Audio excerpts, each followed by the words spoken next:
معروف صحافی اور تجزیہ کار سلیم صافی نے کہا ہے کہ روس کی جانب سے یوکرین پر حملے کے بعد تیسری عالمی جنگ چھڑ جانے کا خدشہ پیدا ہو گیا ہے۔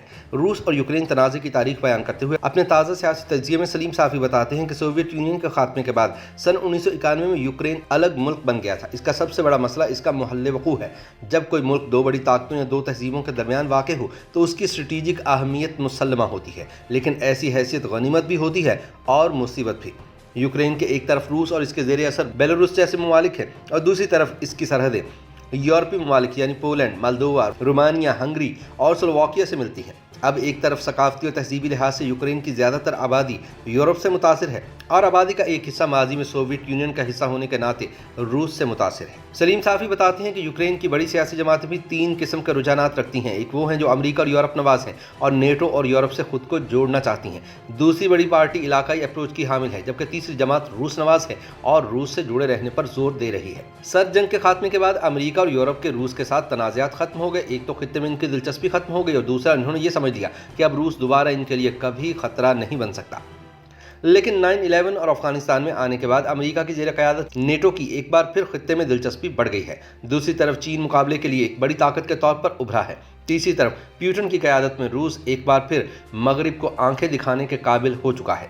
اس تناظر میں نیٹو اور یورپ نے ایک بار پھر روس اور مغرب کے درمیان حائل یوکرین پر آنکھیں جما لی ہیں، جبکہ دوسری طرف روس نے بھی پوری توجہ یوکرین پر مرکوز کر لی ہے اور روسی سرحد سے متصل علاقوں لوہانسک اور ڈونیٹسک کے ان روسی نسل کے آباد لوگوں کی مدد شروع کر دی جو خود مختاری کے لیے جدوجہد کر رہے تھے۔ سلیم صافی بتاتے ہیں کہ دوسری طرف مرکزی حکومتوں اور عوام کی اکثریت کا رجحان چونکہ یورپ کی طرف تھا، اس لیے انہوں نے مدد کے لیے امریکہ اور یورپ سے روابط بڑھا لیے، لیکن تنازع اس وقت شدت اختیار کر گیا جب یوکرین میں بھی ایک عمران خان صدر بن گیا۔ صافی کہتے ہیں کہ میرا اشارہ وکٹر یانکووچ کی طرف ہے جو سن 2010 میں یوکرین کے صدر بنے۔ وہ ماضی میں سوویت کمیونسٹ پارٹی کے رکن رہے ہیں اور روس نواز رہنما کے طور پر مشہور تھے۔ ابتدا میں انہوں نے روس کے ساتھ معاہدہ کیا اور سمندر میں واقع کریمیا کا نیول بیس تیل کی قیمتوں میں رعایت کے بدلے روس کے حوالے کر دیا، جس کا مغرب نواز یوکرینین نے برا منایا۔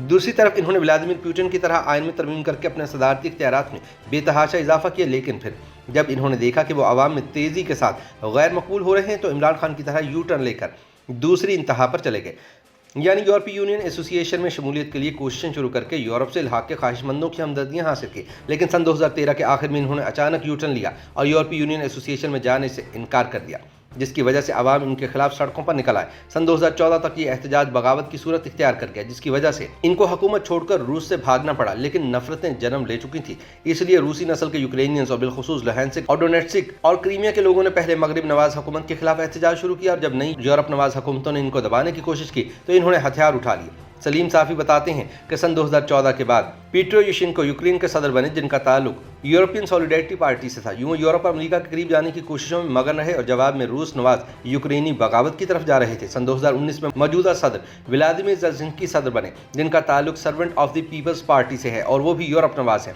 موصوف بنیادی طور پر ایک فنکار تھے، لیکن پھر سیاست میں آ گئے اور صدارتی انتخاب جیت لیا۔ ان کے دور میں یوکرین کو اپنے اثر سے نکل کر مغرب کی طرف گامزن دیکھ کر روس نے روس نواز یوکرینین کی امداد بڑھا دی۔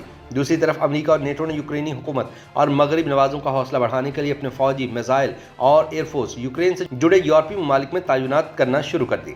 روس ایک تو نیٹو کی کارروائیوں پر معترض تھا اور دوسری طرف یوکرینی حکومت سے کہتا رہا کہ وہ نیٹو اور یورپی یونین میں شمولیت کی کوششوں سے باز رہے۔ روس خطے میں نیٹو کی موجودگی کو اپنی سلامتی کے لیے خطرہ سمجھتا رہا، لیکن مغربی ممالک یوکرینی حکومت کا حوصلہ تو بڑھاتے رہے، تاہم عملاً کچھ نہ کیا۔ مثلاً نہ تو اسے یورپی یونین کا ممبر بنایا اور نہ نیٹو کا۔ یورپی یونین کا ممبر اس لیے نہیں بنایا جا رہا کہ یورپی ممالک کو ڈر ہے کہ صورت میں بڑی تعداد میں یوکرینی ان کے ملکوں میں نقل مکانی کریں گے۔ دوسری طرف اسے نیٹو کا ممبر اس لیے نہیں بنایا جا رہا کہ ان کے خیال میں یوکرین کی کنٹریبیوشن بہت کم رہے گی اور وہ نیٹو کی ذمہ داری بن جائے گا۔ یہی وجہ ہے کہ اب جب روس نے یوکرین پر حملہ کیا تو امریکہ اور یورپی ممالک نے شدید مذمت کی، لیکن عملاً یوکرین کی مدد کے لیے نہیں آئے۔ بقول سلیم صافی مستقبل میں بھی مغربی ممالک یوکرین کی مدد کے لیے آگے نہیں آئیں گے، کیونکہ اس صورت میں چین بھی روس کے ساتھ کھڑا ہو جائے گا اور یوں تیسری عالمی جنگ کا آغاز ہو سکتا ہے جو پوری دنیا کے لیے تباہ کن ثابت ہوگی۔ اسی طرح یورپ کے بعض ممالک بالخصوص جرمنی وغیرہ بھی روس کے ساتھ جنگ نہیں چاہتے، کیونکہ ان کا زیادہ تر انحصار روس سے درآمد شدہ توانائی پر ہے۔ اس لیے سلیم صافی کو لگتا ہے کہ روس یوکرین پر قبضہ کر کے وہاں اپنی مرضی کی حکومت مسلط کر لے گا۔ پھر یوکرین کے موجودہ صدر بھی سابق افغان صدر اشرف غنی کی طرح امریکہ اور یورپ کی بے وفائی کا رونا روئیں گے، جبکہ مغرب صرف دھمکیاں دے گا اور کچھ اقتصادی پابندیاں لگانے تک محدود رہے گا۔ یوں ایک نئی سرد جنگ کا بھرپور آغاز ہو گیا ہے۔